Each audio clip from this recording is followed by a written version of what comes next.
한국이 절실히 필요합니다. 지금 당장 대한민국에 부탁하십시오. 제발 우리 도와달라고 말이오. 28년 경력의 미 방산 전문가가 절규했습니다. 레이더가 적의 미사일로 가득한 레드아웃 상태에서 패트리어트는 바닥났고 72시간 내 방어막 붕괴라는 절망적 리포트가 펜타곤으로 타전됐습니다. 3천만 원짜리 드론을 막으려 수십억 미사일을 쏟아붓는 비극적 소모전 속에서 오직 한 구역만이 보이지 않는 벽처럼 완벽했습니다. 모두가 비웃던 요격률 96%가 실전 기록으로 증명된 순간이었습니다. 이제야 세계는 깨달았습니다. 진짜 강한 나라는 파괴가 아닌 끝까지 지켜내는 나라라는 사실을 말이죠. 전 세계 방산의 판도를 뒤집은 대한민국의 소름 돋는 생존 철학. 핵보다 더 막강해진 한국 무기에 초비상을 선포한 강대국들까지 대체 무슨 일이 벌어진 걸까요? 그 전에 잠깐 1초 만에 누를 수 있는 좋아요 버튼을 꾹 눌러주시면 영상 제작에 아주 큰 힘이 됩니다. 그럼 바로 시작하겠습니다. 요격 실패입니다. 반복합니다. 요격 실패. 무전기에서 그 목소리가 흘러나오는 순간 저는 손에 들고 있던 분석 보고서를 그대로 내려놨습니다. 작전실 안에 있던 15명의 장교들이 일제히 레이더 화면을 바라봤고 그 화면 위에는 아무도 말하고 싶지 않은 현실이 붉은 궤적으로 선명하게 그려지고 있었습니다. 미사일은 여전히 내려오고 있었습니다. 요격되지 않은 채로. 저는 콜트 매버릭입니다. 미 육군에서 방공 미사일 장교로 복무했고 전역 후에는 글로벌 방산 분석 기업의 수석 컨설턴트로 중동 지역 방공 운영 자문을 맡아왔습니다. 패트리어트 미사일 시스템을 28년 동안 분석해왔고 이라크에서 사우디까지 실전 현장을 직접 밟아온 사람입니다. 저는 이 분야에서 단 한 번도 틀린 적이 없었습니다. 계산이 빗나간 적도 없었고 데이터가 저를 속인 적도 없었습니다. 숫자는 거짓말을 하지 않는다고 저는 항상 믿어왔고 그 믿음이 저를 28년 동안 이 자리에 세워놓은 힘이었습니다. 적어도 그날 이전까지는요. 그날 중동의 작전실은 숨이 막힐 듯한 긴장감으로 가득 차 있었습니다. 공격은 새벽 3시에 시작됐습니다. 탄도미사일과 드론이 동시에 밀려 들어오는 복합 공격이었고 규모만 놓고 보면 방공망이 처음부터 감당하기 어려운 수준이었습니다. 레이더 화면 위에 붉은 점들이 하나둘씩 늘어나더니 어느 순간부터는 화면 전체가 붉게 물들기 시작했습니다. 저는 그 장면을 보면서 머릿속으로 계산을 시작했습니다. 요격 가능한 수량, 남은 미사일 잔량, 그리고 적이 아직 보내지 않은 탄의 숫자까지 모든 변수를 머릿속에 집어넣고 계산을 돌렸습니다. 그런데 어느 방향으로 계산을 해도 결론이 같았습니다. 좋지 않은 결론이었습니다. 남은 패트리어트 미사일 잔량이 얼마나 됩니까? 제 질문에 옆에 있던 장교가 잠시 망설이더니 조용히 대답했습니다. 18발입니다. 18발. 그 숫자가 머릿속에 박히는 순간 저는 더 이상 냉정한 분석가가 아니었습니다. 저는 그냥 한 명의 인간으로서 그 현실을 정면으로 마주하고 있었습니다.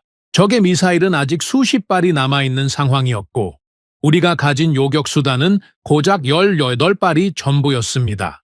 수학적으로 이미 결론이 나 있는 상황이었죠. 패트리어트 미사일 한 발의 비용이 얼마인지 아십니까? 발당 수십억 원입니다.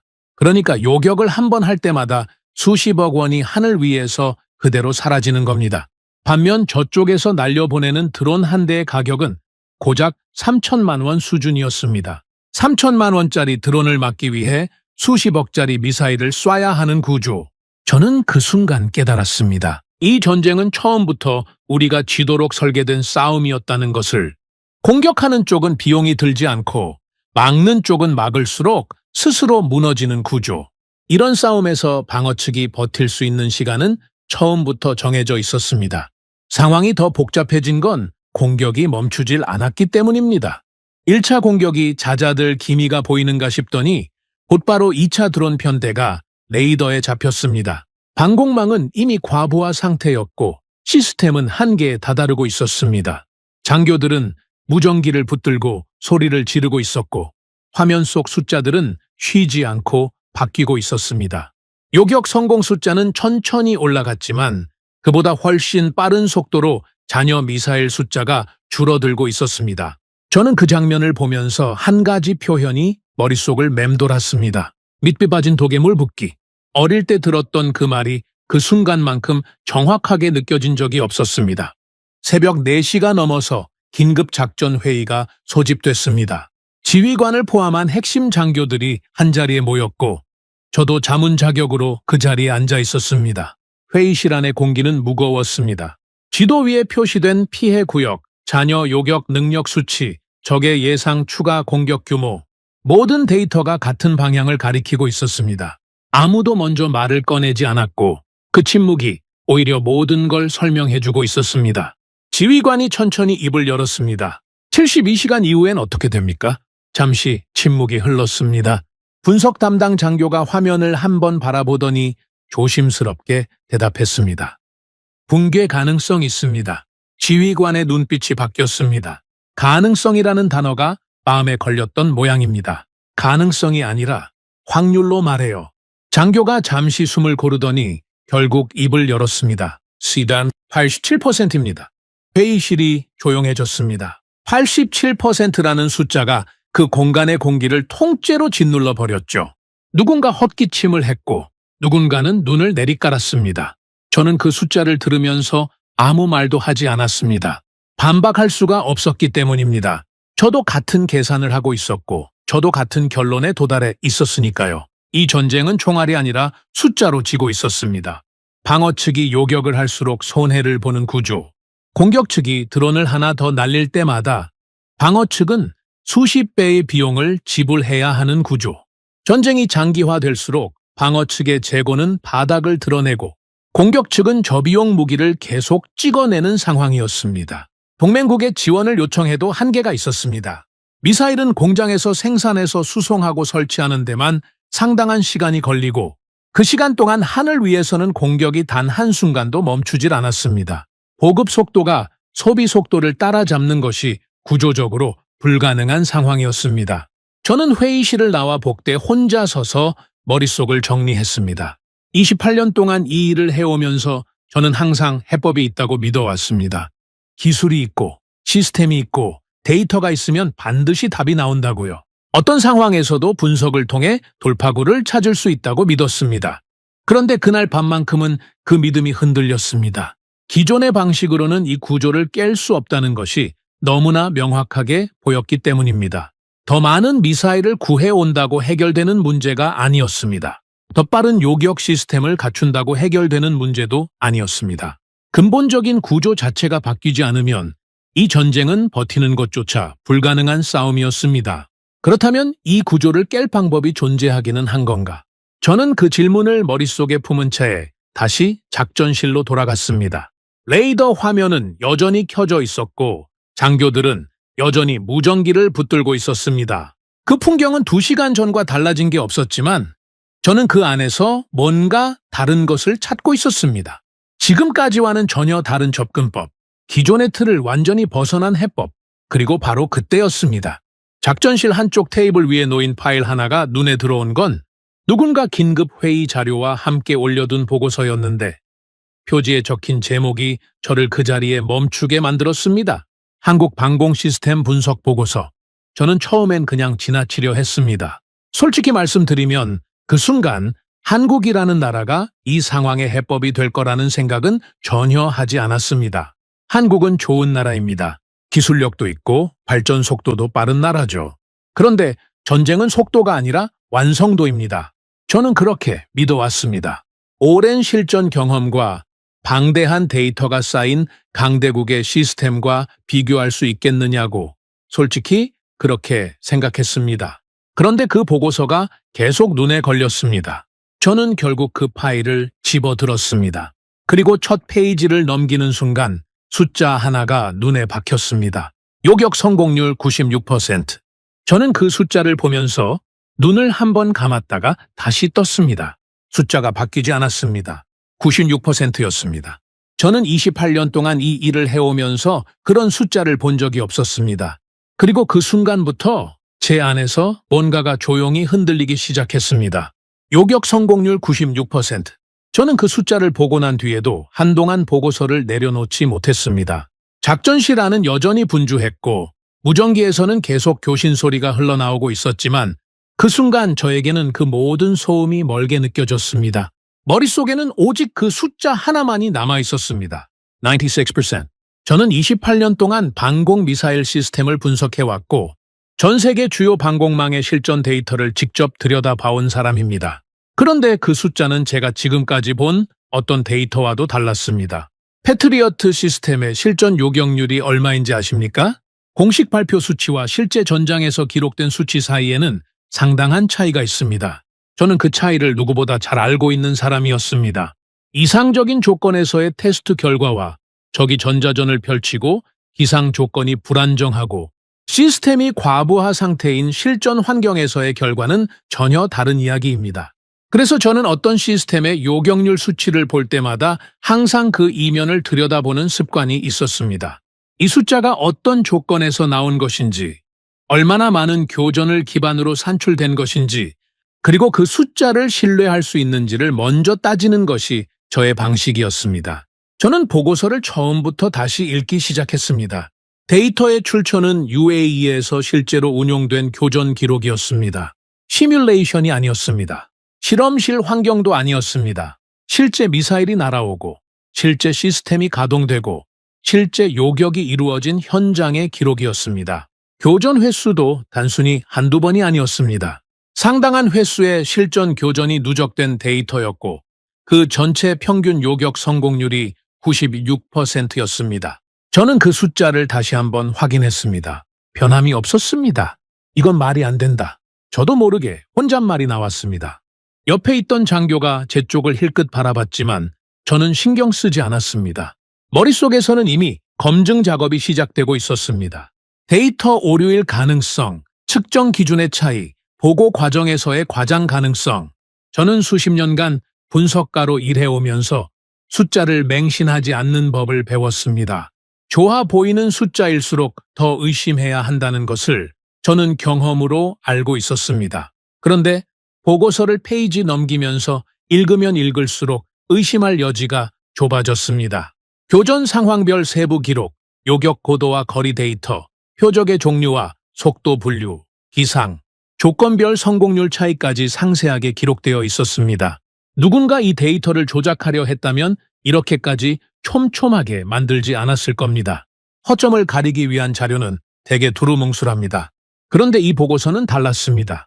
불리한 조건에서의 결과도 숨기지 않고 담겨 있었고 실패 사례에 대한 원인 분석까지 포함되어 있었습니다. 이건 성과를 자랑하기 위한 자료가 아니라 실전을 기반으로 한 진짜 분석 보고서였습니다. 저는 보고서를 덮고 잠시 생각했습니다. 그렇다면 이 시스템의 비용은 어떻게 되는가? 다음 페이지를 펼쳤습니다. 그리고 그 페이지에서 또 한 번 멈췄습니다. 요격 미사일 단가가 기존 패트리어트 미사일의 3분의 1 수준이었습니다. 시스템 전체 도입 비용도 기존 대비 절반을 밑돌았습니다. 저는 그 수치를 보면서 처음으로 이상하다는 감각이 아니라 다른 종류의 감각을 느꼈습니다. 두려움에 가까운 무언가였습니다. 성능은 더 높고 비용은 더 낮고 실전 검증까지 완료됐다. 이건 그냥 좋은 무기가 아닙니다. 이건 제가 28년 동안 믿어온 방공체계의 패러다임 자체를 흔드는 물건입니다.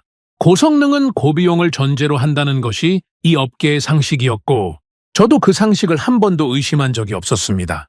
그런데 눈앞의 데이터는 그 상식이 틀릴 수도 있다고 말하고 있었습니다. 저는 그날 밤 보고서를 들고 숙소로 돌아왔습니다. 잠을 잘 생각은 처음부터 없었습니다. 책상 위에 보고서를 펼쳐놓고 처음부터 다시 읽기 시작했습니다. 이번에는 훨씬 꼼꼼하게 모든 수치의 메모를 달면서 읽었습니다.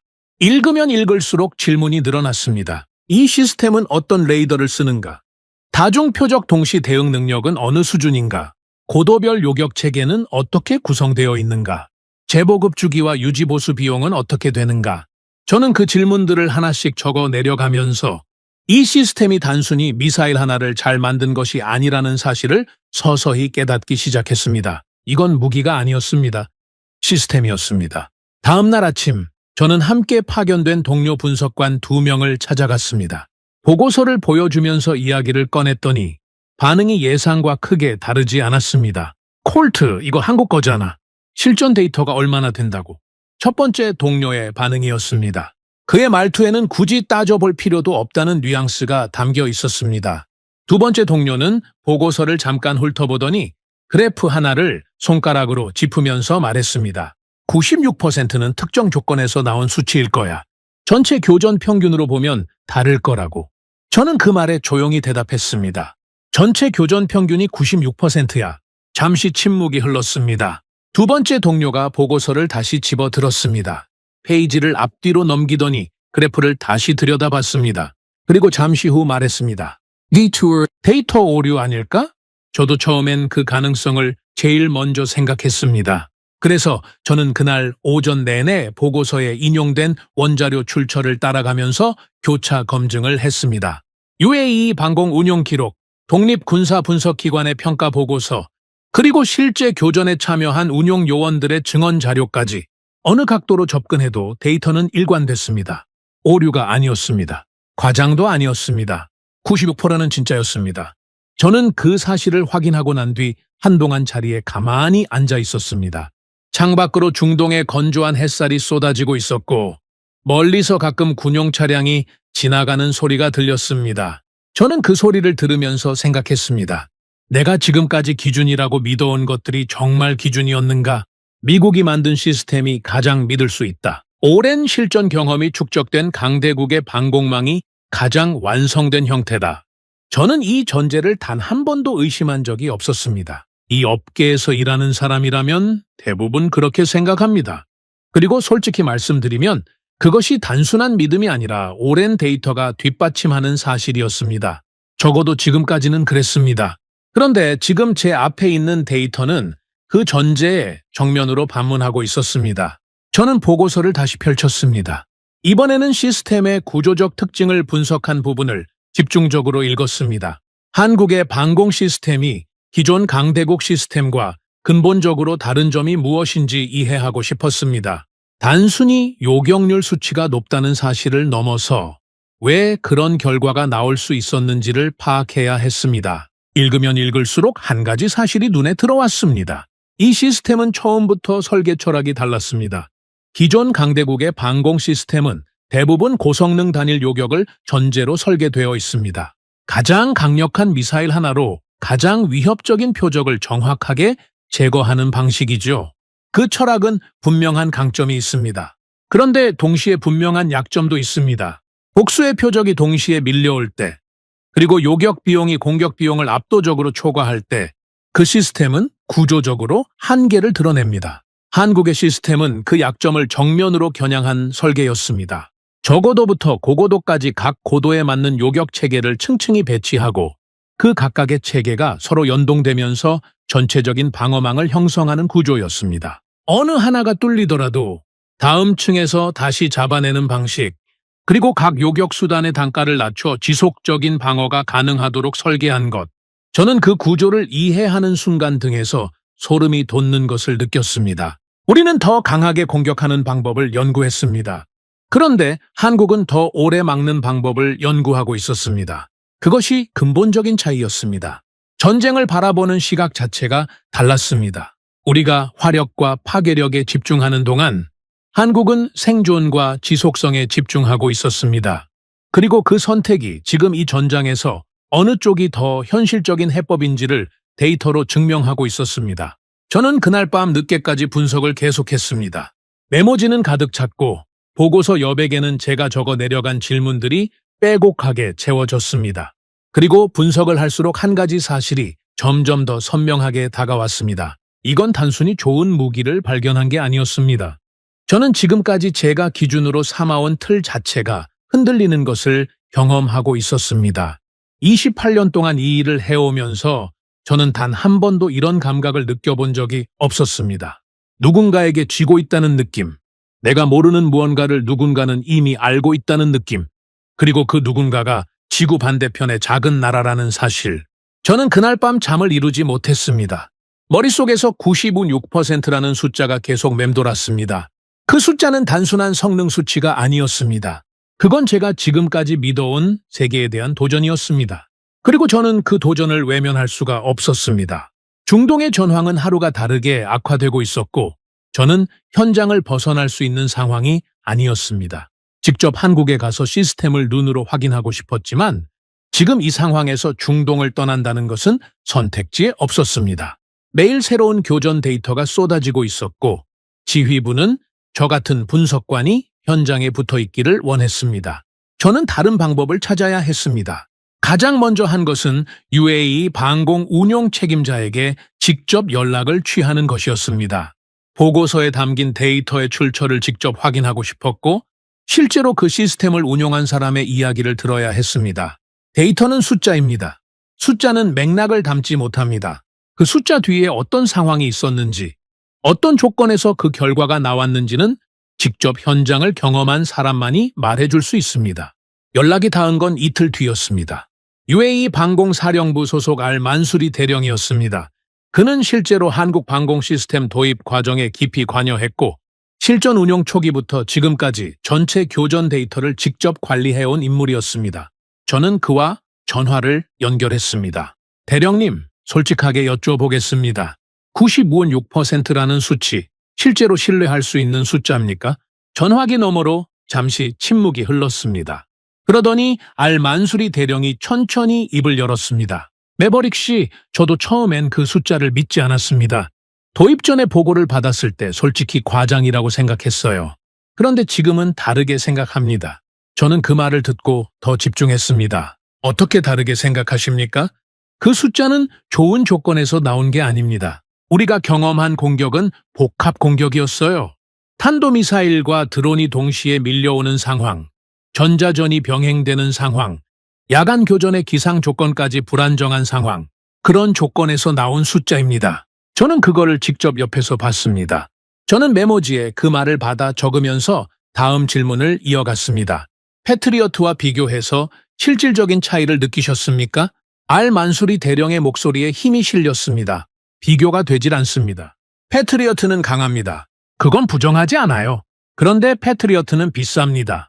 그리고 소모가 빠릅니다. 우리가 실제로 겪어보니까 교전이 반복될수록 재고 걱정이 먼저 생겼습니다. 요격을 해야 하는데 남은 수량을 계산하게 되는 상황. 그게 얼마나 심리적으로 압박이 되는지 아십니까? 방어를 해야 하는 사람이 방어 수단의 수량을 아끼게 되는 상황. 그건 이미 방어가 아닙니다. 그 말이 가슴에 박혔습니다. 저는 이틀 전 작전실에서 18발이라는 숫자를 들었을 때의 그 감각을 다시 떠올렸습니다. 알만수리 대령이 말한 그 압박감을 저도 그날 밤 정확히 느꼈습니다. 그런데 한국 시스템은 달랐습니까? 달랐습니다. 단가가 낮으니까 부담 없이 쏠 수 있습니다. 요격해야 할 표적이 보이면 망설임 없이 대응할 수 있어요. 그게 현장에서 얼마나 큰 차이를 만드는지 실제로 경험해보지 않으면 모릅니다. 그리고 닫힌 구조가 핵심입니다. 저고도에서 한번 걸러내고 중고도에서 다시 잡고 고고도에서 마지막으로 처리하는 구조. 하나가 뚫려도 다음 층이 받아냅니다. 그러니까 시스템 전체가 무너지는 일이 없어요. 저는 전화를 끊고 난 뒤 한동안 자리에 앉아서 그 대화를 되새겼습니다.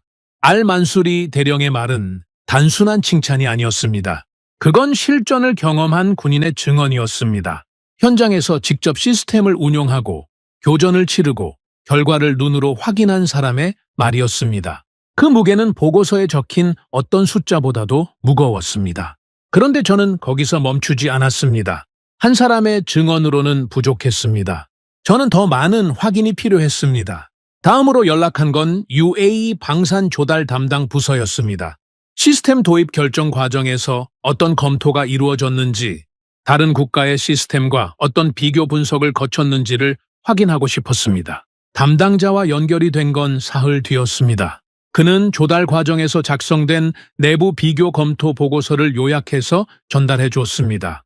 저는 그 자료를 받아서 읽기 시작했습니다. 미국, 유럽, 이스라엘, 러시아, 그리고 한국, 총 5개 국가의 방공 시스템이 비교 검토 대상에 올라 있었습니다. 저는 그 비교표를 천천히 들여다봤습니다. 미국 시스템은 성능은 최상위였지만 도입 비용과 운용 비용이 압도적으로 높았습니다. 실전 요격률 수치도 우수하지만 지속 운용 가능성 항목에서 낮은 점수를 받았습니다. 유럽 시스템은 기술력은 인정받았지만 생산 및 공급 속도가 느려 실전 환경에서 빠른 재보급이 어렵다는 평가가 달려 있었습니다. 이스라엘 시스템은 단거리 요격 분야에서 검증된 성능을 보유하고 있었지만 공급 수량이 제한적이었고 지역 정치 상황에 따라 공급이 중단될 가능성이 있다는 리스크 항목이 명시되어 있었습니다. 그리고 한국 시스템 항목에 이르렀을 때 저는 비교표에서 가장 긴 시간을 보냈습니다. 요격 성능, 비용 효율, 공급 안정성, 유지보수 용이성, 다층 방어 구성 가능성, 모든 항목에서 고르게 높은 평가를 받고 있었습니다. 어느 한 항목이 특출나게 높은 게 아니라 전 항목에서 균형 잡힌 높은 점수. 저는 그 구조를 보면서 이 시스템이 왜 실전에서 강한지를 이해했습니다. 어느 하나가 무너져도 전체가 흔들리지 않는 구조. 그건 무기의 설계 철학이 아니라 전쟁을 바라보는 시각의 차이였습니다. 비교 검토 보고서의 마지막 페이지에는 최종 결정 의견이 적혀 있었습니다. 저는 그 문장을 2번 읽었습니다. 현재 전황을 고려할 때 지속 가능한 방어 능력의 확보가 최우선이며 이 기준에서 한국 시스템이 유일한 현실적 선택지입니다. 유일한 현실적 선택지. 저는 그 표현을 보면서 잠시 멈췄습니다. 5개 국가의 시스템을 검토하고 수많은 전문가들이 머리를 맞댄 끝에 나온 결론이 그것이었습니다. 선택지가 여럿이 아니었습니다. 결론은 하나였습니다. 그로부터 이틀 뒤 알만수리 대령에게 다시 연락이 왔습니다. 이번에는 그쪽에서 먼저 전화를 했습니다. 매버릭 씨, 하나 더 알려드릴 게 있어서요. 말씀하십시오. 우리가 지금 한국 측에 추가 물량 긴급 요청을 해둔 상태입니다. 가능한 모든 물량을요. 저는 그 말을 듣고 잠시 멈췄습니다. 모든 물량이라고요? 그렇습니다. 솔직히 말씀드리면 지금 우리 상황에서 다른 선택지를 논의할 여유가 없습니다. 미국 시스템은 납기가 너무 길고 유럽은 생산 속도가 따라오질 않습니다. 이스라엘은 공급 자체가 불확실하고요. 한국만이 지금 우리가 필요한 속도와 물량을 맞춰줄 수 있는 유일한 나라입니다. 그래서 가능한 전량을 요청했습니다. 저는 그 말을 들으면서 창밖을 바라봤습니다.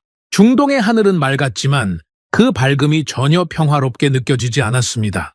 저 하늘 어딘가에서 지금 이 순간도 무언가가 날아오고 있을 수 있었습니다. 그리고 그것을 막아낼 수 있는 시스템을 만든 나라가 한국이었습니다. UAE가 믿을 수 있는 나라는 한국뿐이라고 판단한 것이었습니다.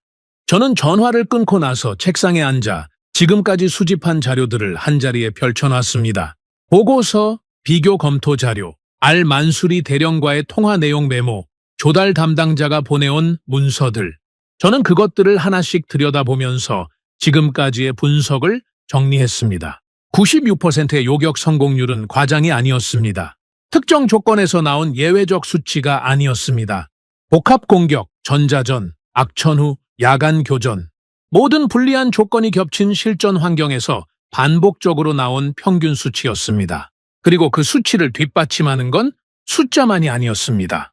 직접 그 시스템을 운용한 사람들의 증언, 다른 모든 대안을 검토한 끝에 내린 전문가들의 결론, 그리고 지금 이 순간 전 물량 요청이라는 실제 행동이 그것을 증명하고 있었습니다. 저는 그 순간 한 가지 사실을 직시해야 했습니다. 저는 지금까지 미국이 만든 시스템이 전 세계 방공의 기준이라고 믿어왔습니다. 그 믿음은 단순한 자국 우월주의가 아니라 수십 년간 축적된 데이터와 실전 경험이 뒷받침하는 것이었습니다. 그런데 지금 이 자료들은 그 기준이 더 이상 절대적이지 않다고 말하고 있었습니다. 아니, 더 정확하게 말하면 기준 자체가 바뀌고 있다고 말하고 있었습니다. 저는 처음에는 그 사실을 인정하고 싶지 않았습니다. 오래된 믿음은 쉽게 무너지지 않습니다. 특히 그 믿음이 자신의 경력과 전문성의 근거가 되어온 것일 때는 더더욱 그렇습니다. 저는 분석가입니다. 데이터를 보고 판단하는 사람입니다. 그런데 그 데이터가 지금 저 자신의 전제를 흔들고 있었습니다. 하지만 저는 결국 분석가입니다. 보고 싶은 것만 보는 것은 분석이 아닙니다. 불편하더라도 기존의 믿음과 충돌하더라도 데이터가 가리키는 방향을 따라가는 것이 제 일입니다. 저는 그 원칙을 28년 동안 지켜왔습니다. 지금 이 순간 그것을 버릴 이유가 없었습니다. 저는 메모지를 새로 꺼내 한 문장을 적었습니다. 이 시스템은 더 깊이 들여다봐야 한다. 그리고 그 아래에 질문 목록을 적기 시작했습니다. 한국은 이 시스템을 어떻게 개발했는가? 얼마나 오랜 시간이 걸렸는가, 어떤 실패를 거쳐서 이 결과에 도달했는가, 그리고 앞으로 이 시스템은 어디까지 발전할 수 있는가. 저는 그 질문들을 하나씩 적으면서 제 안에서 뭔가가 바뀌고 있다는 것을 느꼈습니다. 의심이 아니었습니다. 확인하고 싶다는 갈망이었습니다. 그건 분석가로서, 아니 이 일을 사랑하는 한 사람으로서 오랜만에 느끼는 순수한 지적 흥분이었습니다. 그날 밤 저는 한국 방위산업 관련 자료를 추가로 요청했습니다. 공개된 자료, 방산 전시회 발표 자료, 수출 실적 현황, 그리고 주요 방산 전문 분석 기관들이 한국 시스템에 대해 작성한 독립평가 보고서들까지. 며칠 뒤 그 자료들이 도착했을 때 저는 다시 책상에 앉았습니다. 그리고 읽기 시작했습니다. 읽으면 읽을수록 그림이 달라졌습니다. 저는 지금까지 한국을 방산 시장의 신흥주자 정도로 인식하고 있었습니다. 빠르게 성장하고 있지만 아직 검증이 충분하지 않은 나라. 그런데 자료들은 전혀 다른 이야기를 하고 있었습니다. 한국은 이미 여러 국가에 방공 시스템을 수출했고 그 모든 현장에서 실전 검증을 받고 있었습니다. 수출 실적은 단순히 계약 건수가 아니라 운용 실적을 포함하고 있었고 그 실적은 일관되게 높은 신뢰도를 보여주고 있었습니다. 저는 자료 더미 속에서 한 문장을 발견했습니다. 한 독립방산 분석 기관이 작성한 보고서의 결론 부분에 담긴 문장이었습니다. 한국은 더 이상 방산 시장의 도전자가 아니다. 이미 기준을 만들고 있는 나라다. 저는 그 문장을 읽고 한동안 그 자리에 가만히 앉아 있었습니다. 창밖으로 밤이 깊어가고 있었고 작전실에서는 여전히 교신 소리가 들려오고 있었습니다. 저는 그 소리를 들으면서 생각했습니다. 한국은 언제부터 이 일을 하고 있었던 건가? 우리가 다른 곳을 바라보는 동안 한국은 무엇을 준비하고 있었던 건가? 그 질문은 쉽게 사라지지 않았습니다. 자료를 정리하는 데 사흘이 걸렸습니다. 저는 그 사흘 동안 보고서와 분석 자료, 알만수리 대령과의 통화 내용, UAE 조달 담당자가 보내온 문서들을 하나의 보고서로 묶었습니다. 단순히 한국 시스템의 성능을 소개하는 자료가 아니었습니다. 현재 중동 전황에서 기존 방공 체계가 가진 구조적 한계를 짚고 그 한계를 극복할 수 있는 현실적 대안으로서 한국 시스템을 분석한 내용이었습니다. 저는 그 보고서를 들고 파견단 내 방산 분석 회의에 올렸습니다. 회의는 오전 10시에 시작됐습니다. 테이블 맞은편에는 저보다 경력이 긴 분석관들이 앉아 있었습니다.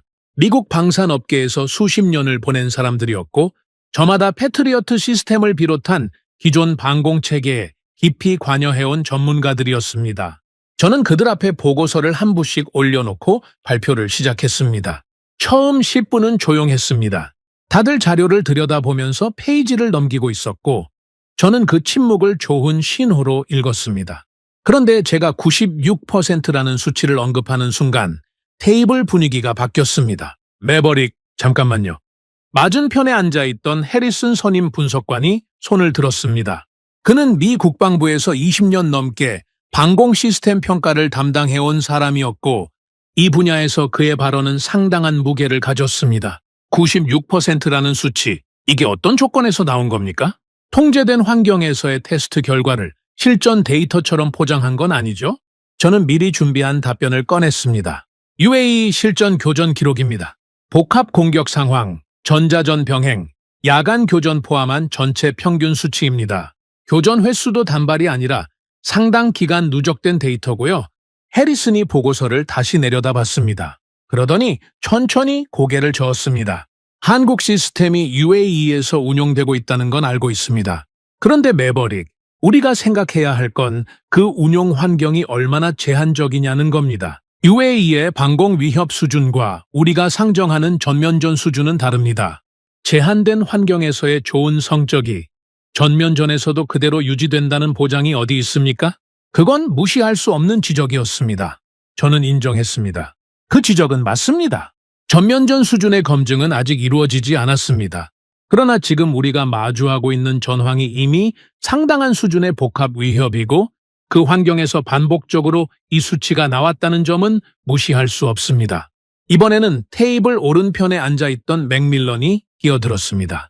그는 록히드 마틴에서 오랫동안 패트리어트 시스템 개발에 관여한 이력이 있는 인물이었습니다. 비용 얘기 좀 해봅시다. 저는 이 보고서에서 한국 시스템 단가가 패트리어트의 3분의 1 수준이라고 나와 있는데 이게 어떻게 가능하다고 생각합니까? 성능이 비슷하거나 더 높은데 가격이 3분의 1이라면 반대로 생각하면 우리가 그 오랜 세월 동안 필요 이상으로 돈을 낭비해 왔다는 얘기가 됩니까? 그 질문에는 날이 서 있었습니다. 표면적으로는 데이터에 대한 의문을 제기하는 것처럼 들렸지만 저는 그 안에 담긴 다른 의미를 알아챘습니다. 만약 한국 시스템의 수치가 사실이라면 그건 단순히 한국 무기가 좋다는 얘기로 끝나지 않습니다. 그건 지금까지 미국이 주도해온 방산 시장의 가격 구조와 성능 기준이 재검토되어야 한다는 의미가 됩니다. 그 재검토의 파장이 어디까지 미치는지는 이 자리에 앉아있는 사람들 모두가 알고 있었습니다. 저는 그 긴장을 인식하면서도 물러서지 않았습니다. 비용 차이는 설계 철학의 차이에서 비롯된 겁니다. 한국 시스템은 처음부터 지속 가능한 운용을 전제로 설계됐습니다. 한 발 한 발의 단가를 낮추고 대신 층층이 쌓인 다중방어 구조로 전체 효율을 끌어올리는 방식입니다. 고성능 단발 요격에 집중한 기존 방식과는 근본적으로 접근이 다른 겁니다. 맥밀런이 코웃음을 쳤습니다. 설계 철학이요. 듣기 좋은 말이네요. 매버릭, 솔직히 말합시다. 한국이 이 분야에 본격적으로 뛰어든 게 얼마나 됐습니까? 우리가 수십 년 동안 쌓아온 실전 데이터와 기술 노하우를 단기간에 따라잡았다는 게 납득이 됩니까? 저는 이 보고서가 한국 측에서 제공한 자료를 충분한 검증 없이 수용한 것은 아닌지 걱정됩니다. 그 말을 듣는 순간 저는 이 대화가 어디로 흘러가고 있는지를 명확하게 느꼈습니다. 이건 기술 토론이 아니었습니다. 이건 자존심의 문제였습니다. 해리슨도, 맥밀런도, 이 자리에 있는 다른 분석관들도 그들이 진정으로 두려워하는 건 한국 시스템의 신뢰성이 아니었습니다. 그들이 두려워하는 건 그 신뢰성이 사실로 확인되는 것이었습니다. 저는 잠시 숨을 고르고 천천히 말했습니다. 맥밀런 씨, 저도 처음엔 같은 의심을 했습니다. 그래서 사흘을 검증하는 데 썼습니다. 원자료를 따라가서 교차 확인했고 직접 현장 운용 책임자와 통화했으며 독립분석기관의 평가 보고서까지 검토했습니다. 그 결과가 이 보고서입니다. 저는 이 자료를 맹신하는 게 아닙니다. 그러나 이 데이터를 무시하는 것도 분석가의 자세가 아닙니다. 회의실 안에 침묵이 흘렀습니다. 해리슨이 보고서를 덮으면서 말했습니다. 좋습니다. 검토는 하겠습니다. 그러나 이 내용을 공식 보고 라인에 올리는 건 시기상조입니다. 실전 검증이 더 필요하고 출처 신뢰도 확인도 추가로 이루어져야 합니다. 회의는 그렇게 끝났습니다. 저는 회의실을 나오면서 무거운 감각을 느꼈습니다. 제 보고서가 완전히 묵살된 건 아니었습니다. 검토는 하겠다는 말을 들었으니까요. 그러나 그 검토가 진짜 열린 마음으로 이루어질 거라고는 기대하기 어려웠습니다. 저는 그 자리에서 논리가 아니라 벽을 마주했다는 것을 알고 있었습니다. 데이터를 보지 않는 벽, 숫자보다 자존심을 먼저 보는 벽. 그날 오후 저는 숙소로 돌아와 혼자 생각을 정리했습니다. 해리슨과 맥밀런의 반응이 머릿속에서 떠나질 않았습니다. 그들의 반발은 감정적인 것처럼 보였지만 저는 그것을 단순히 고집이나 편견으로 치부하고 싶지 않았습니다. 그들도 이 분야에서 오랜 세월을 보낸 전문가들이었고 그들의 우려에는 나름의 근거가 있었습니다. 한국 시스템이 UAE 환경에서 좋은 성적을 냈다는 건 사실입니다. 그러나 그것이 모든 전장 환경에서도 동일하게 작동한다는 보장은 아직 없습니다. 대규모 전면전, 더 정교한 탄도미사일 위협, 복수의 방향에서 동시에 쏟아지는 포화 속에서도 이 수치가 유지될 수 있는가? 그건 아직 검증되지 않은 영역이었습니다. 그리고 그 불확실성은 저도 인정해야 하는 부분이었습니다. 그러나 한편으로는 이런 생각도 들었습니다. 기존 시스템도 처음부터 완벽하게 검증된 채로 세상에 나온 건 아니었습니다. 패트리어트도 처음 실전에 투입됐을 때 완성된 시스템이 아니었습니다.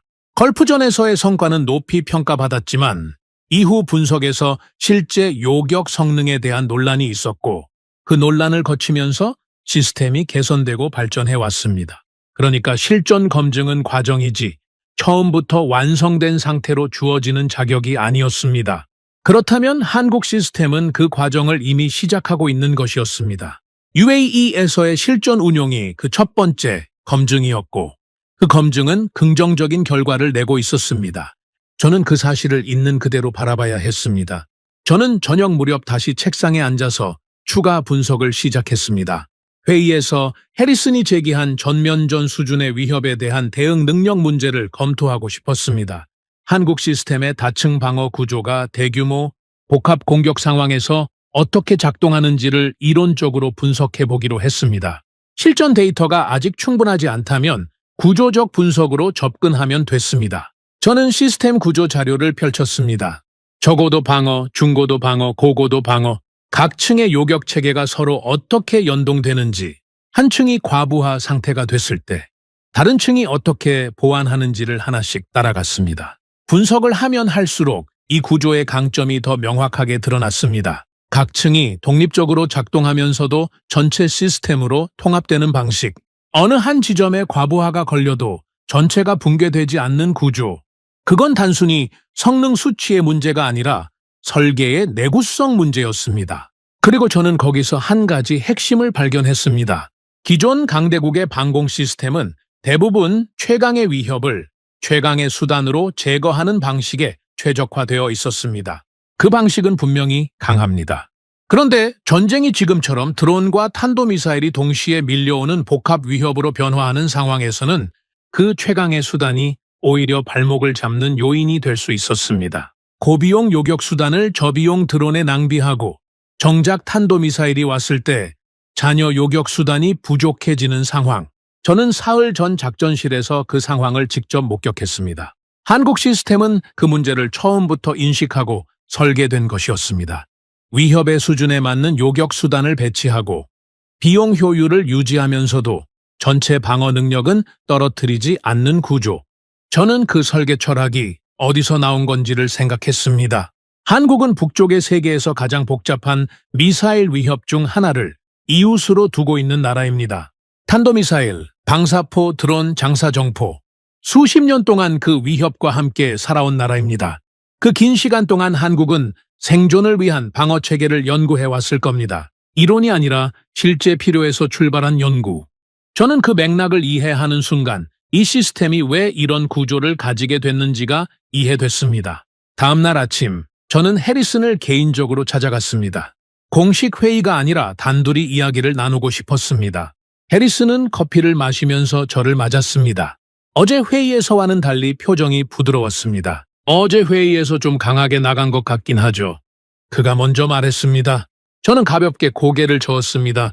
아닙니다. 당연히 나와야 할 반응이었습니다.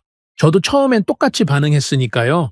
해리슨이 커피잔을 내려놓으면서 말했습니다. 솔직히 말하면 데이터 자체는 인상적입니다. 저도 어젯밤에 다시 읽어봤어요. 문제는 이걸 인정하는 게 의미하는 바가 너무 크다는 겁니다. 매버릭, 이게 사실이라면 우리가 지금까지 해온 일들에 대한 재검토가 필요해집니다. 그리고 그 재검토는 단순히 기술적인 문제가 아닙니다. 저는 그 말의 의미를 알고 있었습니다. 방산 시장의 구조, 오랫동안 형성된 공급망, 수십 년간 유지되어 온 동맹국과의 무기 거래 관계, 한국 시스템의 부상이 사실로 확인된다면 그 모든 구조가 흔들리기 시작할 수 있었습니다.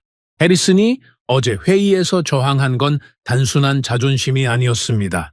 그는 그 파장을 누구보다 잘 알고 있었기에 조심스러웠던 겁니다. 저는 천천히 말했습니다. 해리슨 씨, 저도 그 무게를 모르는 게 아닙니다. 그런데 한 가지만 물어봐도 되겠습니까? 지금 이 전장에서 72시간 뒤 붕괴 확률이 87%라는 계산이 나와 있는 상황에서 우리가 지켜야 할 건 기존 구조입니까? 아니면 이 전장에 있는 사람들입니까? 해리슨이 한동안 저를 바라봤습니다. 그는 아무 말도 하지 않았습니다. 그러나 그 침묵이 이미 대답이었습니다. 저는 그의 방을 나오면서 한 가지를 확인했습니다. 가장 힘든 싸움은 적과의 싸움이 아니었습니다. 가장 힘든 싸움은 오래된 믿음을 가진 사람들의 저항이었습니다. 그리고 그 저항을 뚫는 데 필요한 것은 더 강한 주장이 아니라 더 많은 데이터였습니다. 저는 숙소로 돌아와 책상에 앉았습니다. 그리고 다시 자료를 펼쳤습니다. 아직 확인하지 못한 부분이 남아 있었습니다. 한국 시스템이 대규모 탄도미사일 공격에 대응한 실제 기록, 저는 그것을 찾아야 했습니다. 그리고 며칠 뒤 그 자료가 도착했습니다. 자료가 도착한 건 저녁 무렵이었습니다. 두꺼운 파일 묶음이었습니다. UAE 방공사령부에서 추가로 넘겨준 실전 교전 기록이었는데 제가 요청한 것보다 훨씬 방대한 분량이었습니다. 알만수리 대령이 직접 챙겨서 보낸 것이었고 파일 앞에 짧은 메모가 붙어 있었습니다. 내용은 간단했습니다. 필요한 게 있으면 더 보내겠다는 말이었습니다. 저는 그 메모를 읽으면서 이 사람이 단순히 협조를 하는 게 아니라 이 데이터가 제대로 분석되기를 진심으로 바라고 있다는 것을 느꼈습니다. 저는 커피를 한 잔 끓이고 자리에 앉았습니다. 그리고 첫 번째 파일을 펼쳤습니다. 교전 기록은 날짜 순서대로 정리되어 있었습니다. 저는 가장 최근 기록부터 거슬러 올라가는 방식이 아니라 처음부터 순서대로 읽기로 했습니다. 데이터는 맥락 속에서 읽어야 합니다. 어떤 환경에서 시스템이 처음 투입됐고 어떤 위협에 처음 노출됐으며 그 이후로 어떻게 성과가 변화해 왔는지를 시간의 흐름 속에서 파악하는 것이 중요했습니다. 초기 운용 기록부터 흥미로웠습니다. 시스템이 처음 실전에 투입됐을 때 운용 요원들은 상당한 긴장감 속에서 작동시켰다는 기록이 남아 있었습니다. 새로운 시스템을 처음 실전에 올리는 것은 언제나 불확실성을 동반합니다. 아무리 훈련을 많이 해도 실제 미사일이 날아오는 상황과 훈련 환경은 다릅니다. 운용 요원들의 긴장이 기록에서 그대로 읽혔습니다. 그러나 첫 번째 교전 결과는 성공이었습니다. 그리고 두 번째도 세 번째도 저는 페이지를 넘기면서 성공 기록이 반복되는 것을 확인했습니다. 한 번이면 우연일 수 있습니다. 두 번이면 가능성입니다. 그런데 그 기록은 계속 이어졌습니다. 드론 요격, 순항 미사일 요격, 그리고 가장 까다로운 탄도미사일 요격까지 표적의 종류가 달라지고 공격의 패턴이 바뀌어도 시스템은 흔들리지 않았습니다. 저는 특히 다중표적 동시 대응 기록에서 멈췄습니다. 드론 여러 대가 동시에 다른 방향에서 접근하는 상황, 기존 방공 시스템이 가장 취약한 순간 중 하나입니다. 레이더가 모든 표적을 동시에 추적하면서 각각에 맞는 요격 수단을 할당하고 그것을 실시간으로 처리하는 것은 시스템에 극단적인 부하를 가져옵니다. 그런데 기록에는 그 상황에서도 요격 성공이 이어졌습니다. 동시에 6개의 표적이 접근한 교전에서도 5개를 요격했고 나머지 하나는 다음 방어층에서 처리됐습니다. 전체 피해는 없었습니다. 저는 그 기록을 다시 읽었습니다. 그리고 그 교전이 이루어진 시각과 기상 조건을 확인했습니다. 야간이었고 강풍이 불었으며 가시거리가 낮은 상황이었습니다. 최악에 가까운 조건이었습니다. 저는 그 조건 속에서 나온 결과를 보면서 한 가지 단어가 머릿속에 떠올랐습니다. 설계입니다. 이건 운이 아니었습니다. 시스템이 좋은 날 좋은 조건에서 잘 작동한 게 아니었습니다. 최악의 조건에서도 이 결과가 나왔다는 건 그 결과를 만들어낼 수 있도록 처음부터 설계된 시스템이라는 의미였습니다. 저는 그 차이가 얼마나 큰 것인지를 알고 있었습니다. 좋은 날 잘 작동하는 시스템은 많습니다. 나쁜 날에도 흔들리지 않는 시스템은 다릅니다. 저는 파일을 계속 읽어 내려갔습니다. 시간이 얼마나 흘렀는지 신경 쓰지 않았습니다. 커피는 식었고 창밖은 어느새 깊은 밤이 되어 있었습니다. 저는 페이지를 넘기면서 메모를 했습니다. 교전 성공률의 변화 추이, 표적 종류별, 요격 성공률, 시스템 운용 시간 대비 성능 유지율, 숫자들이 쌓이면서 하나의 그림이 만들어지기 시작했습니다. 그림은 제가 예상했던 것보다 훨씬 선명했습니다. 요격 성공률은 초기 운용 시점부터 지금까지 일관되게 높은 수준을 유지하고 있었습니다. 시스템이 노후화되면서 성능이 떨어지는 현상도 보이지 않았습니다.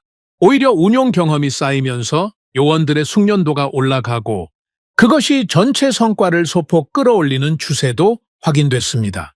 그리고 가장 중요한 부분, 재보급 기록을 확인했을 때 저는 또 한 번 멈췄습니다. 요격 소모량 대비 재보급 속도가 균형을 이루고 있었습니다. 쏘는 속도와 채워지는 속도가 맞아떨어지는 구조. 저는 사흘 전 작전실에서 봤던 장면을 다시 떠올렸습니다. 18발. 요격을 할수록 잔여 수량이 줄어들고 재보급은 쫓아오지 못하는 상황. 그 구조와 지금 제 앞에 있는 기록은 완전히 달랐습니다. 소모와 보급이 균형을 이루는 시스템. 저는 그게 기술의 문제가 아니라 전략의 문제라는 것을 이해했습니다. 얼마나 강하게 쏘느냐가 아니라 얼마나 오래 버틸 수 있느냐를 처음부터 설계한 시스템이었습니다. 버티는 전쟁. 저는 그 개념을 다시 생각했습니다. 전통적인 방공 개념은 위협을 제거하는 데 초점이 맞춰져 있습니다. 가장 강력한 표적을 가장 정확하게 격추하는 것. 그게 방공의 목표였습니다. 그런데 현대 전쟁의 위협은 그 개념이 전제하는 것보다 훨씬 다양하고 훨씬 많고 훨씬 저렴해졌습니다. 3천만 원짜리 드론을 수백 대 날리는 공격을 기존 방식으로 막으려면 수천억 원이 소모됩니다. 그 구조 속에서 방어 측이 지속적으로 버티는 건 경제적으로 불가능합니다. 결국 방어 측은 재고가 고갈되면서 무너집니다. 물리적으로 뚫리는 게 아니라 경제적으로 소진되는 겁니다. 한국 시스템은 그 문제의 본질을 꿰뚫고 있었습니다. 위협의 수준에 맞는 비용으로 대응하는 것, 드론에는 드론 수준의 비용으로 대응하고, 탄도미사일에는 그에 맞는 수단으로 대응하는 것, 그 균형이 지속 가능한 방어를 만들어냅니다.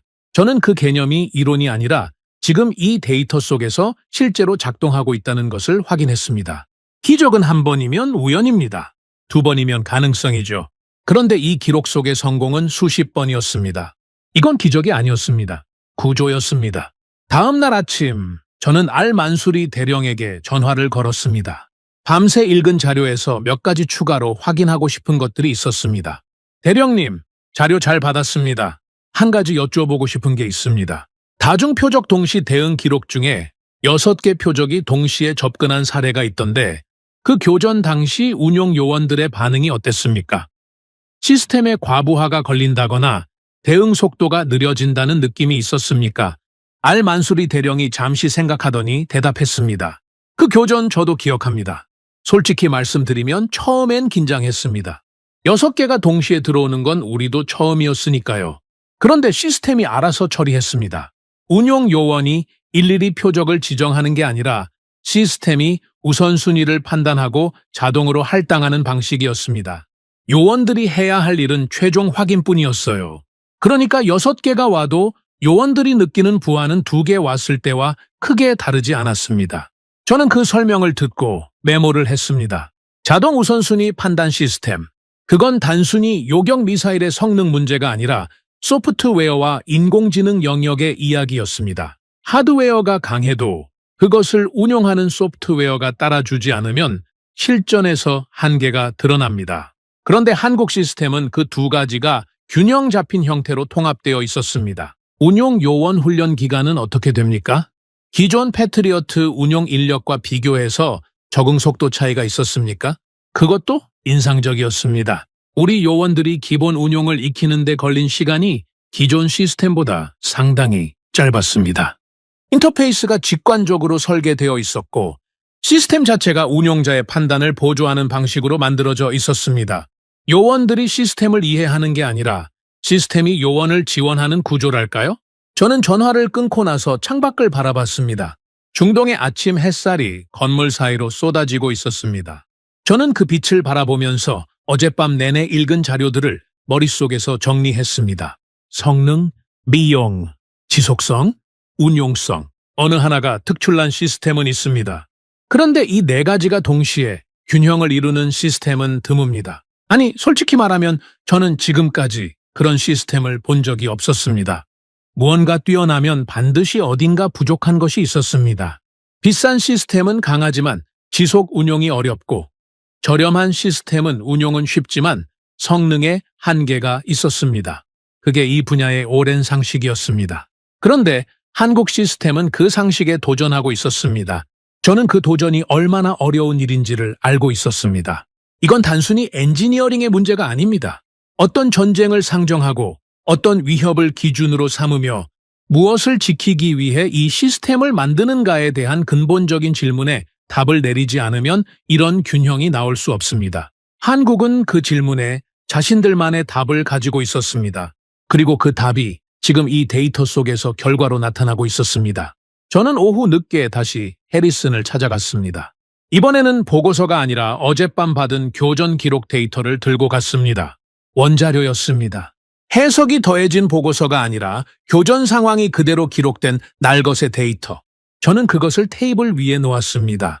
해리슨이 첫 페이지를 넘기더니 천천히 읽기 시작했습니다. 저는 그 옆에 앉아서 기다렸습니다.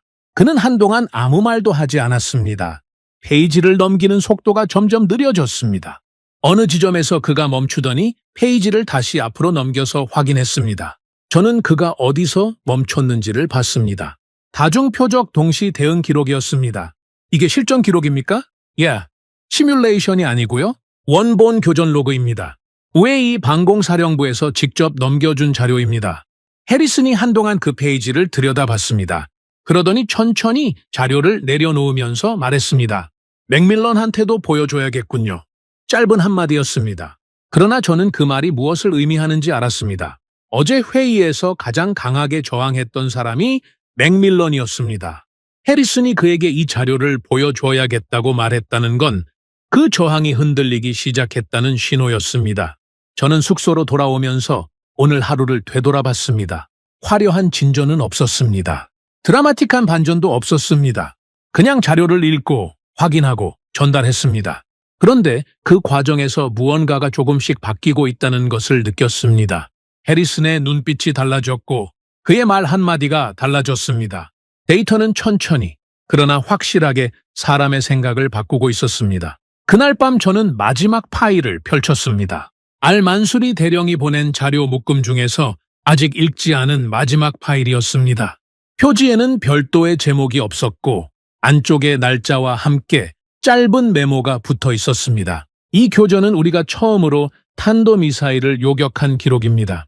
저는 그 문장을 읽고 자세를 고쳐 앉았습니다. 탄도미사일 요격.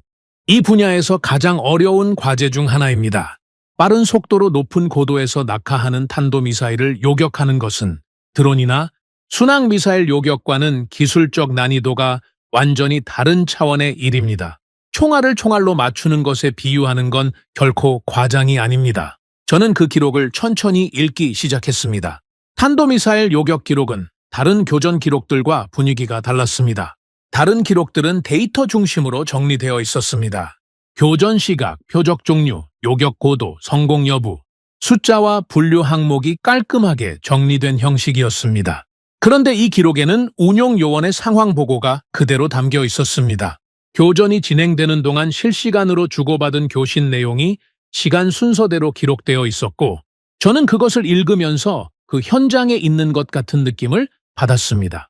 탄도미사일이 탐지된 건 발사 후 초기 단계였습니다. 레이더가 궤적을 잡았고 시스템이 자동으로 위협 등급을 분류했습니다. 운용 요원의 첫 번째 보고는 짧았습니다. 탄도미사일 탐지, 요격 준비 완료. 그 다음 교신부터 긴장감이 올라갔습니다. 미사일은 예상보다 빠른 속도로 낙하하고 있었고 요격 가능 시간이 빠르게 줄어들고 있었습니다. 요격 명령이 떨어진 건 탐지 후 불과 수십 초 만이었습니다. 그리고 그로부터 몇 초 후 교신 기록에 단 한 줄이 적혔습니다. 요격 성공? 저는 그 두 글자를 읽고 잠시 파일을 내려놨습니다. 요격 성공? 단순한 두 글자였습니다. 그런데 그 두 글자가 의미하는 것이 얼마나 큰 것인지를 저는 알고 있었습니다. 탄도미사일을 요격한다는 것은 이 분야에서 최상위 기술력의 영역입니다. 전 세계에서 그것을 실전에서 해낼 수 있는 시스템이 몇 개나 되는지를 저는 알고 있었습니다. 그리고 그 목록에 한국이 들어가 있다는 사실을 저는 그 순간 더 이상 의심할 수 없었습니다. 총알을 총알로 맞춘 겁니다. 저는 그 표현이 과장이 아니라는 것을 이제 데이터로 확인했습니다. 초고 속으로 낙하하는 탄도미사일을 요격한다는 것은 물리적으로 극한에 가까운 정밀도를 요구하는 일입니다. 탐지에서 추적, 계산, 발사, 요격까지 이어지는 전 과정이 오차 없이 맞아떨어져야만 가능한 일이죠.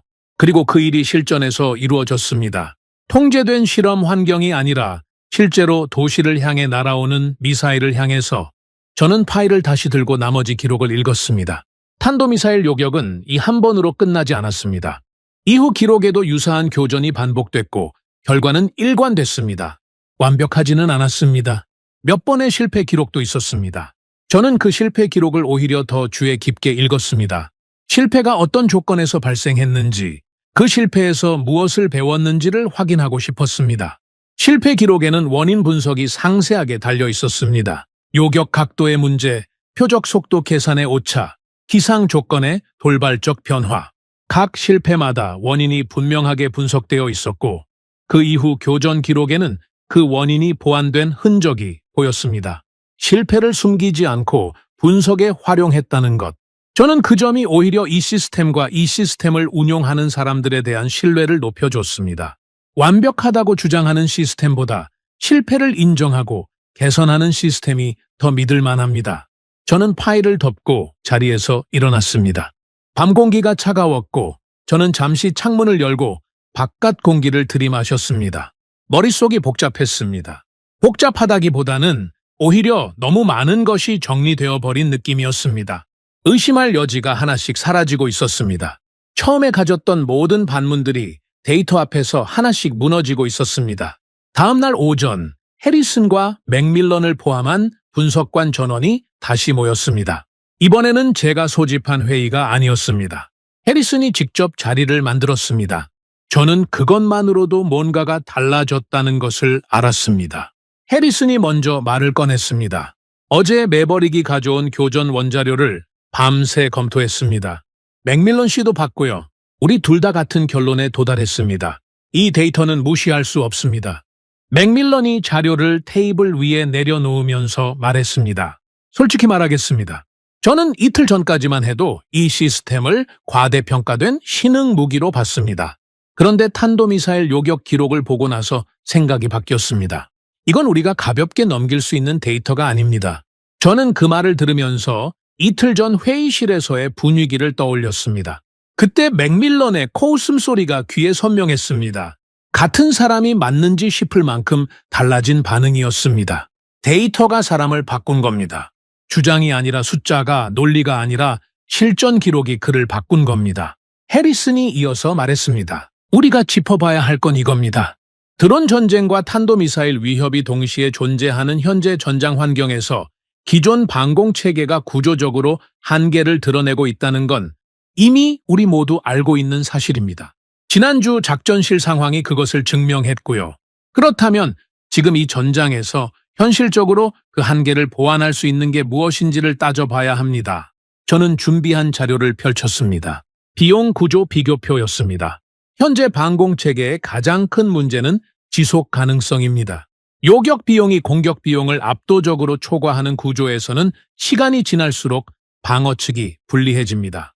반면 한국 시스템은 요격 단가를 기존 대비 3분의 1 수준으로 낮추면서도 성능을 유지했습니다. 이 구조 차이가 장기전에서 어떤 결과를 만드는지는 계산해보면 바로 나옵니다.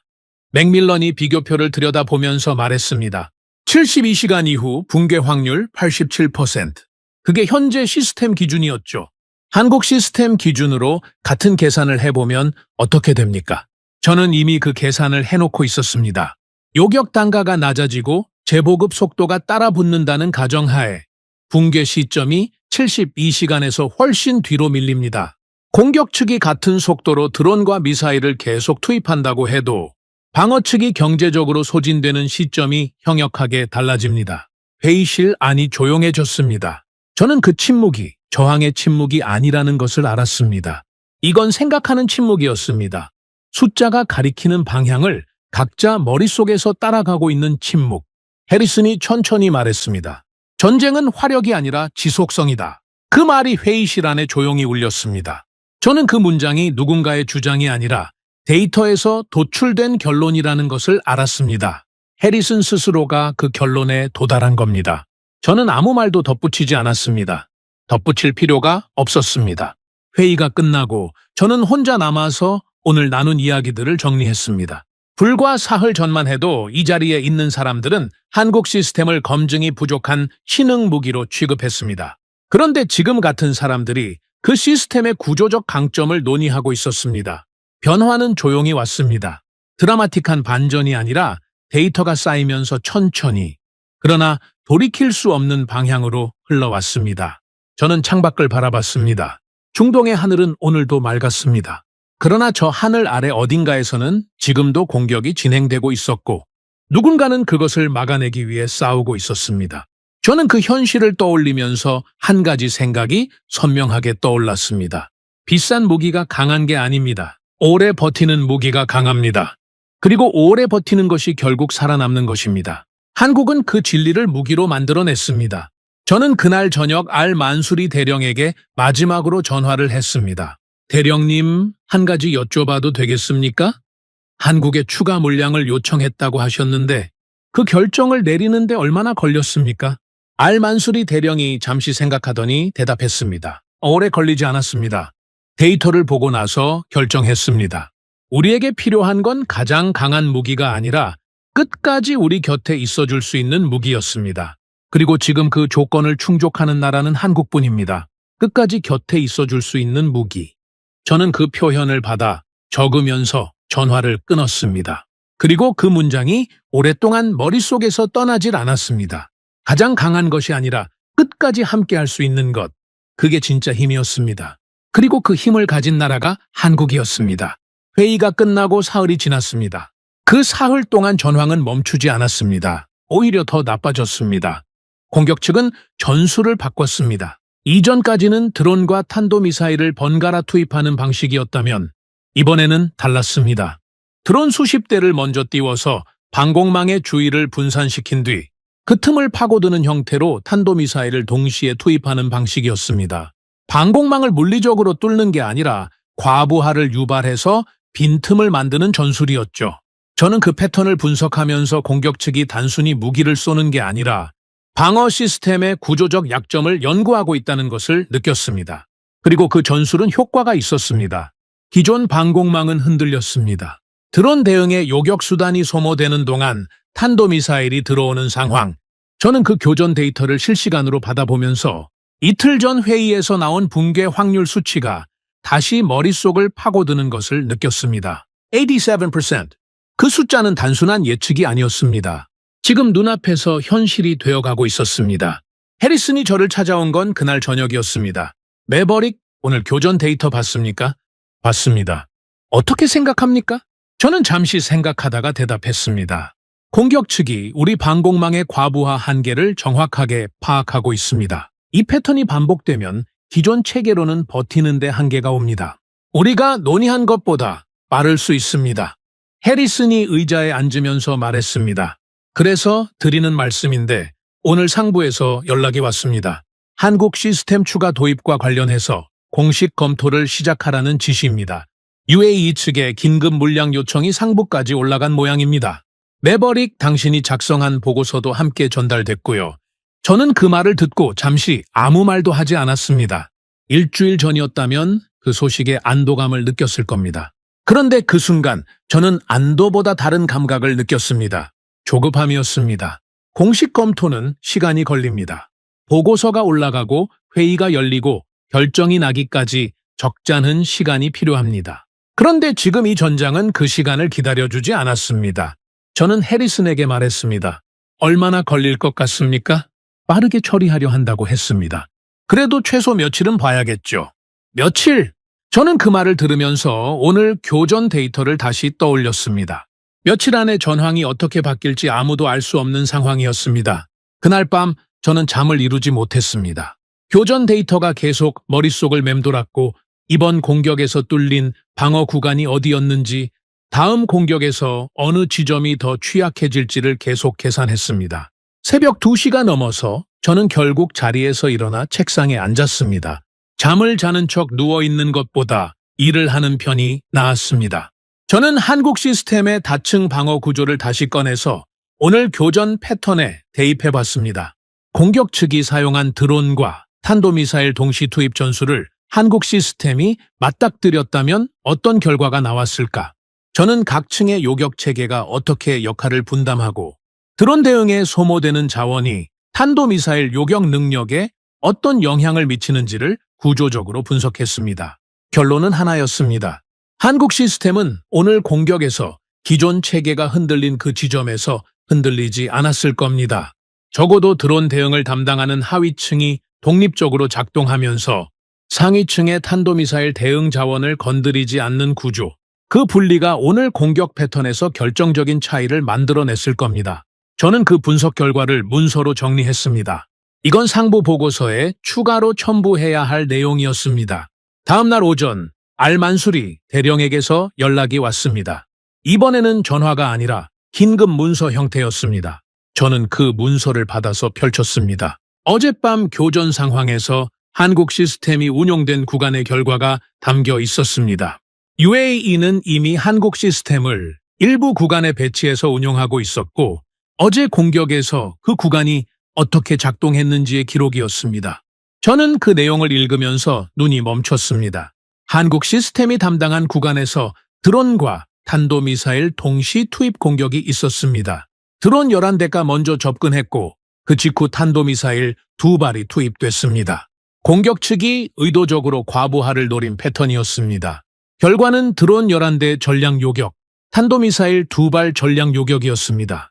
전체 구간 피해 없음. 저는 그 결과를 3번 읽었습니다. 같은 날 밤, 같은 패턴의 공격에서 기존 시스템이 담당한 구간은 드론 대응 과정에서 요격 자원이 소모됐고 탄도미사일 중 한 발이 방어선을 통과했습니다. 구간 내 외곽 지역 일부가 피해를 입었습니다. 같은 공격, 다른 시스템, 다른 결과. 저는 그 두 결과를 나란히 놓고 바라봤습니다. 설명이 필요 없는 비교였습니다. 저는 즉시 해리슨에게 연락했습니다. 그 문서를 들고 찾아갔습니다. 해리슨은 문서를 받아 읽기 시작했습니다. 처음 몇 줄을 읽더니 읽는 속도가 느려졌습니다. 그리고 결과 부분에 이르렀을 때 그가 페이지에서 눈을 들어 저를 바라봤습니다. 아무 말도 하지 않았습니다. 저도 말을 꺼내지 않았습니다. 그 침묵이 충분한 대화였습니다. 해리슨이 한참 뒤에 입을 열었습니다. 상부 검토 속도를 당겨달라고 요청하겠습니다. 저는 고개를 끄덕였습니다. 그것으로 충분했습니다. 그날 오후 저는 혼자 작전실 한쪽에 서서 레이더 화면을 바라봤습니다. 화면 위에는 지금도 점들이 움직이고 있었습니다. 저는 그 점들을 바라보면서 처음으로 이 전장 전체를 조금 다른 시각으로 바라봤습니다. 지금까지는 어떻게 막을 것인가를 생각했습니다. 요격 수량, 배치 위치, 대응 시간. 그것이 저의 분석 방식이었습니다. 그런데 지금은 다른 질문이 먼저 떠올랐습니다. 이 전쟁에서 살아남는다는 것이 무엇을 의미하는가? 도시가 살아있어야 합니다. 사람들이 살아있어야 합니다. 건물이 남아있고 전기가 들어오고 물이 나오고 아이들이 잠을 잘 수 있어야 합니다. 그것이 살아남는다는 것의 의미입니다. 핵무기는 도시를 무너뜨립니다. 한 발로 모든 것을 끝낼 수 있습니다. 그 파괴력은 부정할 수 없습니다. 그러나 핵은 도시를 살아있게 만들지 못합니다. 핵은 파괴의 무기이지 생존의 무기가 아닙니다. 한국의 방공망은 다릅니다. 저는 그 생각이 머릿속에서 선명해지는 것을 느꼈습니다. 한국의 방공 시스템이 하는 일은 도시를 계속 살아있게 만드는 겁니다. 미사일이 날아올 때 그것을 막아서 도시의 불빛이 꺼지지 않게 하는 것, 사람들이 잠에서 깨어나 일상을 이어갈 수 있게 하는 것, 그것이 이 시스템이 하는 일입니다. 파괴하는 것이 아니라 지키는 것, 죽이는 것이 아니라 살리는 것. 저는 28년 동안 무기를 분석해왔습니다. 어떤 무기가 더 강한지, 어떤 시스템이 더 많은 것을 파괴할 수 있는지를 분석해왔습니다. 그게 저의 일이었습니다. 그런데 그날 작전실에서 저는 처음으로 그 방향이 반대일 수도 있다는 것을 생각했습니다. 더 많이 파괴하는 무기가 아니라 더 완벽하게 지키는 무기. 그것이 어쩌면 진짜 강한 무기일 수 있다는 것을 우리는 공격을 연구했습니다. 어떻게 하면 더 멀리, 더 정확하게, 더 강하게 타격할 수 있는지를 연구했습니다. 그것이 강대국 방산의 오랜 방향이었습니다. 그런데 한국은 다른 방향을 연구했습니다. 어떻게 하면 살아남을 수 있는지를, 어떻게 하면 도시가 무너지지 않을 수 있는지를, 어떻게 하면 마지막까지 버틸 수 있는지를. 그 차이가 지금 이 전장에서 숫자로 나타나고 있었습니다. 저는 그날 저녁 지금까지 작성한 모든 분석 자료를 하나의 보고서로 통합했습니다. 1장부터 정리했습니다. 중동 전장의 현실, 기존 방공체계의 구조적 한계, 한국 시스템의 발견과 검증 과정, 실전 교전 데이터 분석, 그리고 어젯밤 같은 공격에서 나온 두 가지 결과의 비교. 저는 그 모든 내용을 담아서 보고서를 완성했습니다. 마지막 결론 부분에 저는 한 문단을 적었습니다. 현재 전장 환경에서 지속 가능한 방어 능력의 확보는 선택이 아니라 생존의 문제입니다. 기존 체계의 구조적 한계는 데이터로 확인됐으며 현실적 대안은 하나입니다. 한국 시스템의 즉각적인 추가 도입을 건의합니다. 저는 그 문장을 다시 읽었습니다. 28년 경력의 분석가가 자신이 기준으로 삼아온 체계의 한계를 인정하고 다른 나라의 시스템을 유일한 대안으로 건의하는 보고서. 이것이 얼마나 무게감 있는 문서인지를 저는 알고 있었습니다. 그리고 그만큼의 확신이 있었기 때문에 그 문장을 적을 수 있었습니다. 저는 보고서를 저장하고 전송했습니다. 그리고 자리에서 일어나 다시 창밖을 바라봤습니다. 밤이 깊었고 도시의 불빛이 창문 너머로 보였습니다. 저는 그 불빛들을 바라보면서 생각했습니다. 저 불빛들이 내일도 켜져 있기를, 그리고 그것을 가능하게 만드는 방법을 한국이 만들어 놓았다는 것을. 보고서를 전송하고 나서 이틀이 지났습니다. 그 이틀 동안 저는 답변을 기다리면서 계속 일을 했습니다. 전황 데이터를 분석하고 교전 기록을 업데이트하고 추가로 확인이 필요한 부분을 정리했습니다. 기다리는 동안 멈춰 있을 수 없었습니다. 이 전장은 누군가 답변을 기다리는 동안에도 쉬지 않고 움직이고 있었으니까요. 답변이 온 건 사흘째 되던 날 오전이었습니다. 해리슨이 문서 한 장을 들고 저를 찾아왔습니다. 표정이 평소와 달랐습니다. 무겁지 않았습니다. 오히려 오랫동안 짓눌려 있던 무언가가 풀린 사람의 표정이었습니다. 매버릭, 승인 났습니다. 저는 그 말을 듣고 바로 반응하지 않았습니다. 잠시 그 말의 무게를 느꼈습니다. 승인. 일주일 전 이 단어가 나올 수 있을 거라고는 생각하지 못했습니다. 적어도 이 속도로는요. 어느 범위까지입니까? 한국 시스템 추가 도입 공식 검토 개시, 그리고 현재 운영 중인 구간 즉각 확대입니다. UAE 측과의 협의도 병행하기로 했고요. 매버릭이 제출한 보고서가 결정적으로 작용했습니다. 특히 같은 날 밤 두 구간의 교전 결과 비교가 설득력이 있었다고 했습니다. 저는 고개를 끄덕였습니다. 그 비교 데이터를 문서에 포함시키기를 잘했다는 생각이 들었습니다. 주장이 아니라 사실, 분석이 아니라 기록, 같은 공격, 다른 시스템, 다른 결과. 그 단순한 사실이 어떤 논리보다 강했습니다. 해리슨이 자리에 앉으면서 말했습니다. 솔직히 말하면 이 결정이 이렇게 빨리 나올 줄은 저도 몰랐습니다. 상부에서도 현재 전황의 심각성을 충분히 인식하고 있었던 모양입니다. 72시간 붕괴 확률 87%. 그 숫자가 상부까지 올라가면서 더 이상 기다릴 여유가 없다는 판단이 선 것 같습니다. 저는 그 말을 들으면서 처음 그 숫자를 들었던 새벽 회의실을 다시 떠올렸습니다. 80%. 그 숫자가 그날 이후 모든 것을 움직이는 기폭제가 됐습니다. 분석관들의 저항을 무너뜨린 것도, 상부의 결정을 앞당긴 것도 결국 그 숫자가 담고 있는 현실의 무게였습니다. 그날 오후 저는 알 만수리 대령에게 연락했습니다. 대령님, 공식 검토 승인이 났습니다. 전화기 너머로 잠시 침묵이 흘렀습니다. 그러더니 대령이 낮은 목소리로 말했습니다. 다행입니다. 솔직히 말씀드리면 우리는 이미 기다릴 상황이 아니었습니다. 요청해둔 물량이 빨리 들어오지 않으면 버티는 데 한계가 오는 시점이 눈앞에 와 있었습니다. 저는 그 말을 들으면서 지난 일주일 동안 알 만수리 대령이 어떤 압박 속에 있었는지를 느꼈습니다. 데이터를 넘겨주고 증언을 해주고 추가 자료를 챙겨 보내면서 그는 단순히 협조를 한 게 아니었습니다. 이 결정이 빨리 이루어지기를 간절히 바라고 있었던 겁니다. 자신이 지켜야 할 도시와 사람들이 있었기 때문에. 물량 납기 일정은 확인하셨습니까? 한국 측과 협의 중입니다. 생산 속도와 수송 일정을 조율하고 있는데 예상보다 빠르게 움직이고 있습니다. 한국 측에서도 현재 상황의 긴박함을 충분히 이해하고 있는 것 같습니다. 저는 그 말을 듣고 잠시 생각했습니다. 한국이 빠르게 움직이고 있다는 것, 그것도 이 시스템이 가진 강점 중 하나라는 것이 다시 확인되는 순간이었습니다. 미국 시스템은 납기가 길었습니다.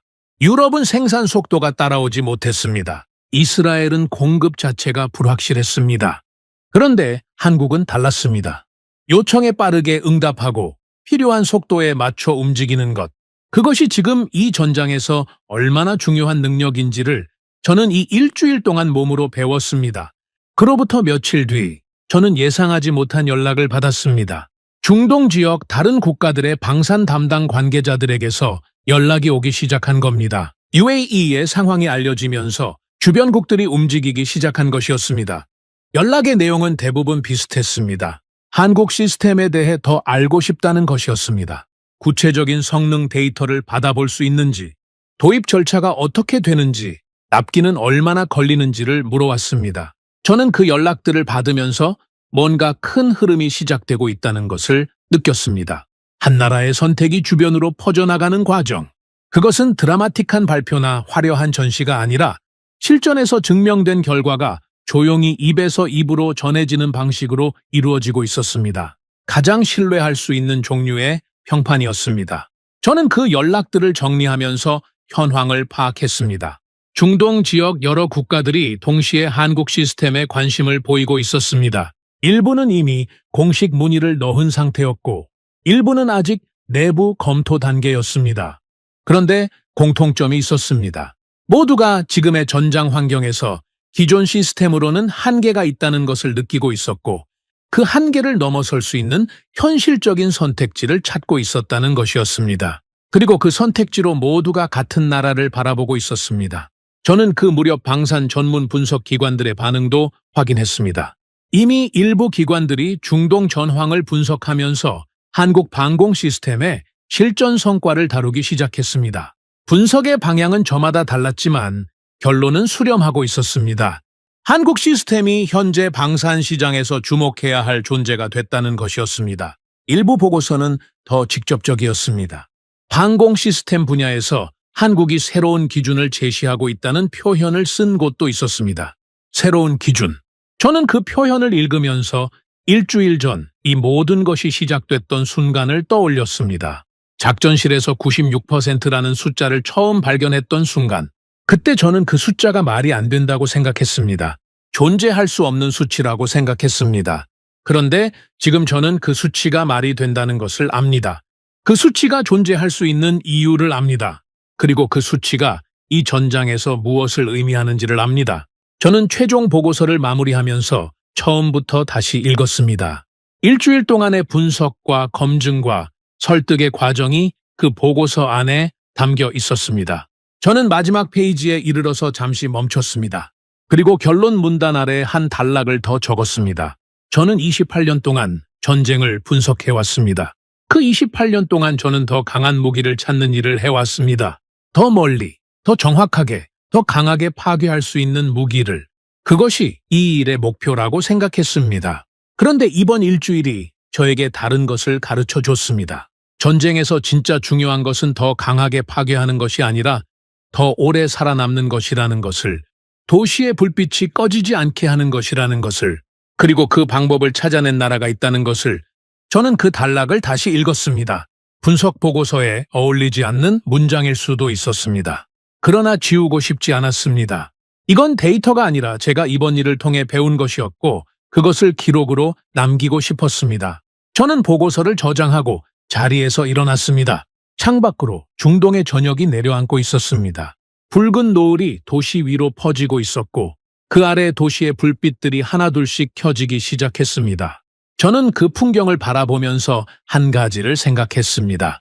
저 불빛들이 오늘 밤도 꺼지지 않았다는 것을, 그리고 내일도 그 다음 날도 저 불빛들이 계속 켜져 있을 수 있도록 누군가는 지금 이 순간도 하늘을 지키고 있다는 것을. 저는 이 일을 시작했을 때 전쟁이 무엇인지 안다고 생각했습니다. 28년의 경력이 그 자신감의 근거였습니다. 그런데 이번 일주일이 저에게 다시 배우게 만들었습니다. 전쟁의 본질은 파괴가 아닙니다. 전쟁의 본질은 생존입니다. 더 많이 부수는 쪽이 이기는 게 아니라 끝까지 살아남는 쪽이 이기는 겁니다. 저는 그 단순한 진리를 28년이 지나서야 제대로 이해했습니다. 핵은 도시를 무너뜨립니다. 한 발로 모든 것을 끝낼 수 있습니다. 그 파괴력 앞에서 아무것도 남지 않습니다. 그런데 한국의 방공망은 다른 일을 합니다. 날아오는 것을 막아서 도시가 계속 서 있게 만듭니다. 사람들이 계속 살아있게 만듭니다. 불빛이 꺼지지 않게 만듭니다. 그것이 핵보다 강한 이유입니다. 파괴하는 능력이 아니라 살아남게 하는 능력. 그것이 진짜 강함입니다. 우리는 공격을 연구했습니다. 한국은 생존을 완성했습니다. 저는 그 문장을 마음속에 새기면서 창문을 닫았습니다. 내일도 이 전장은 계속될 겁니다. 데이터는 계속 쌓일 것이고 분석은 계속되어야 할 겁니다. 그러나 한 가지만큼은 이제 확실합니다. 세계가 답을 찾고 있을 때 그 답은 하나였습니다. 한국. 오늘의 사연은 여기까지입니다. 구독과 좋아요는 영상 제작에 아주 큰 힘이 됩니다. 지금까지 감동테라스 저는 소희였습니다. 오늘도 우리 구독자님들의 가정에 따뜻한 행복이 가득하시길 진심으로 바라겠습니다. 긴 영상 끝까지 시청해주셔서 정말 감사합니다. 내일 더 좋은 이야기로 찾아뵙겠습니다. 감사합니다.